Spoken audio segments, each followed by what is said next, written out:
আজকে একটা কাস্টমার একটা মোটর নিয়ে আসছে, এক গোড়া গাজি। মোটরটি পানি গেছিল, ওয়াটার সেল লিক হয়ে পানি গেছিল, পানি গিয়ে কয়েল নষ্ট হয়েছিল। এখন এটা আলহামদুলিল্লাহ কমপ্লিট করলাম। কয়েল শর্ট হয়েছিল, শর্ট মজাই দিছি।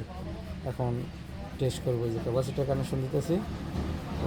এইভাবে ক্যাপাসিটার কানেকশন দেওয়া দিলাম,